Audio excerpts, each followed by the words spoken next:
Hello and welcome back, guys. So in this particular session, what I'll be showing you all is how do we add name ranges and how do we create a data validation. Okay, so let's do that. So let's see.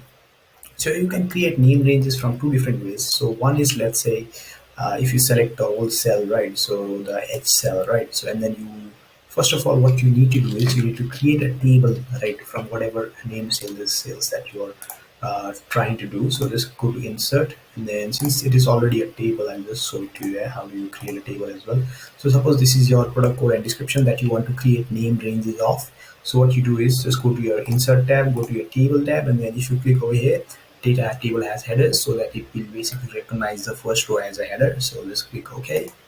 Once that's done, so the table has been done, right? So it's been created. So if you did not have created any tables, so any data that you add over here, let's say A125 or whatever data that you add on the bottom, will not be populated on your selection or your name ranges. Okay, so it won't be self-populated. Okay, so in order to do that, we need to create a table. So once that is done, so how do you create a name ranges, right? That's the question, right? So just go to your data tab, right? I mean on your formulas tab, and then just click on create from selection. Okay, just create from selection and then create, and then enter or check the top row. Okay, so you just don't want to create it from the column, right, from the left hand side. So you want to create from the top right, from the top row, because the name of the title of that particular rows is at the top right. That's why we are doing that. So if you wanted something from the left and then the data is spanning horizontally,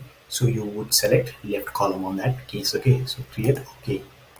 So suppose for this Jan data, right? So if you wanted to create a name selection, you would select from left column. Okay, so that's how you do it in terms of the formula tab, right? So another way that you can also create name ranges is just select the whole ranges that you want to create name ranges of. So name ranges is nothing else but you're just substituting the I2 to I10 to, like, with a name that's more easier to remember. Okay, that's pretty much it. Nothing complicated. So once you've selected I2 to I10, what I want you to do is just go beside the formulas tab and then just enter whatever name you want to enter. So I want to make this a description, right? So it should be description. So since description, right? So once that is done, hit enter. It should be good.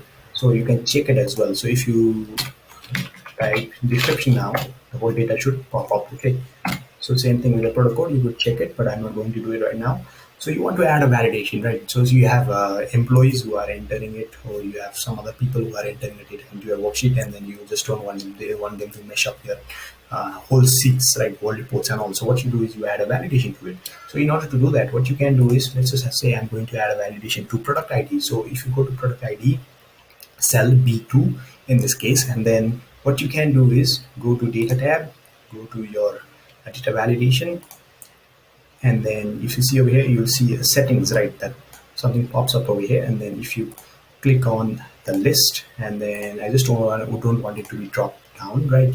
So I want it from the source, and then the source will be, it could be the same ranges, but since it's just harder to remember all these things, so it's a complex, like it's very hectic, like very long as well. So what you could simply do is just add product codes, right? So that's the name of the ranges that is below it, right?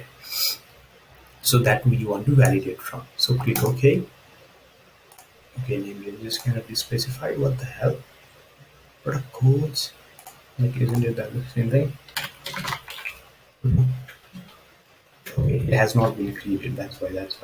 Okay, let's just create it. Yeah, let's just create it one more time. Formulas, create from selection, top row. Okay, once that is done, go to your data tab, and then click on the cell that you want to validate. Click on it first of all. Okay, and then data validation, and then go to list, and then not simple down shell, just enter product codes, right? Underscore codes. So click OK. Once that's done, so if you try to enter anything, let's say 553, right? So since it's not on the list, you'll get an error. Okay, so you will get an error because it's not on the list, right? So same thing, you could do the same thing for the product description as well, right? So if you click on data validation, create, it's a list. This time we'll just create the drop down as well. Okay, the user will see a drop down. Let's see how will look. CRIPTIO description, right? So you could customize the error message as well. So if I do input error, right, input error, ER, and then let's say please enter description from the description list, right? So if you do that, and if the user tries to enter, let's say ASD, right? ASD enter. If you try to enter it, so you see the input error that we've customized will be displayed. The heading is input error, and then please enter the description from the description list. Okay, so it won't allow you to enter it. You could change it. You could just give them a warning as well. What you could do is just go to data validation and then not stop, but just give them a warning. Okay, so if you try to do that and then just enter again, so it will ask like, do you still want to continue, or do you don't want to continue, right? So the warning is like, you can still enter the data, but they'll just give you a warning, just like, hey, you're just making a mistake. That's what it's saying, right? So let's just say no. And then if you see over here at the side, you will see a drop down button as well, right? Let's say I have it empty. So drop down button. So the choices the user makes is basically limited, right? So they won't be allowed to enter any other data. So let's say I created grapes, right? So if I do like, let's say tab, right? And then I want to enter the data for the next month. And then let's say I want to enter A1, right? So A1. And if I do enter, you will get an error, right? In this case, we have created a stop alert. That's why it's not allowing us to enter. So another thing, if you want to add another product, you can just add it over here on the name ranges that you've created on the column, and then you go to A1, and then let's say I want to add a product called, let's say, some fruits, right? Some kind of fruits named, let's say, awesome, right? So if I go over here, and now if I type in A1, then you are allowed to type in. Okay, so in the product description as well, it'll be the same thing. If you see over here on the bottom, on the drop down, you should be able to see that awesome, right? So now you see the users, the entry or the input that you're getting from that users is basically limited, right?